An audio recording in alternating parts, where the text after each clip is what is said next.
Our past few in-space updates, we've been talking a lot about the moon because it seems that that has become a primary focus once again for both NASA and also other space agencies, because not too long ago we talked about SpaceX announcing that they were shifting from trying to create a base for human beings on Mars to the moon.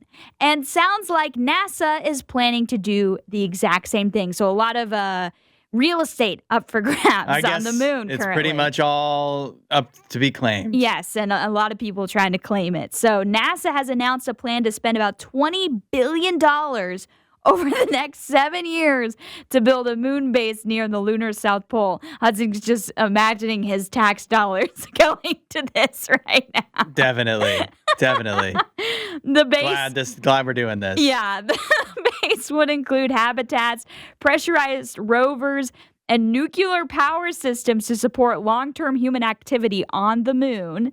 The goal is to shift from short visits to a semi-permanent human presence, with astronauts living and working on the moon. Great idea. Why do we need this? I guess that's just so they can have a little more time to do research on the moon, and then also potentially, eventually, launch from the moon to go to other places. Okay. But why do we need to research the moon? Well, there's still plenty of research to do on the moon. You know, we don't know a whole lot about the dark side of the moon. Yeah. So, yeah. But why do we need to?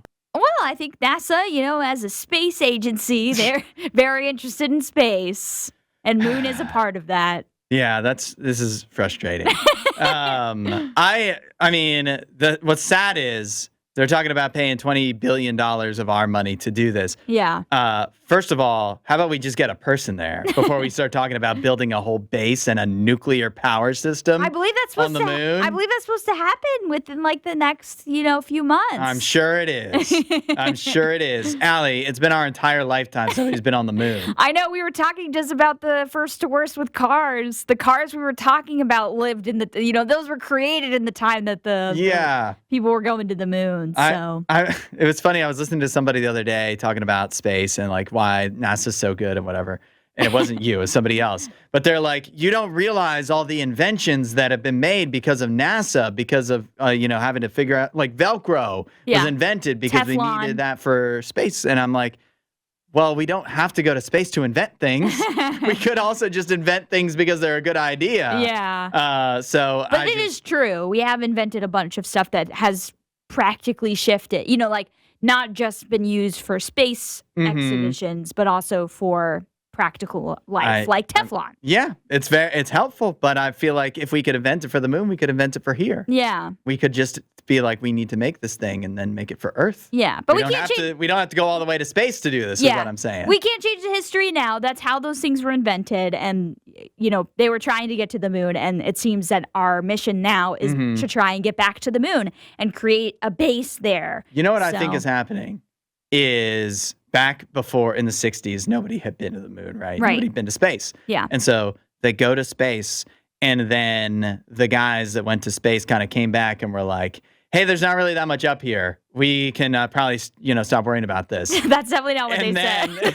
And then now it's been so long that all of the people from that time are starting to kind of age out, And so we're a whole new people that has never been to space. Yeah. And we're like, but what if we go though? And then we're just going to do the same thing. People are going to go and they're going to be like, hey, it's basically just empty. Nothing here. Actually, Earth is probably better. And so then they're going to come back. Yeah. Then hopefully we'll restart the cycle all over again. It reminds me of a classic Jim Gaffigan joke. Jim Gaffigan's got a lot of kids, and he talks all the time about, he's like, I don't want to go anywhere. I don't want to do anything. But they're kids. They haven't seen the world. They want to go do stuff all the time. And he's like, I don't want to go anywhere. But yeah, it's kind of like that. This is a new generation of NASA scientists, NASA astronauts, and they want to go do exciting things. And it hasn't been since the 80s. Somebody should show them Six Flags or something. There's nothing there. I don't know why they keep thinking that there's going to be something there. Yeah. It's dust and rocks. We have that here. We have it at home. We have it at home.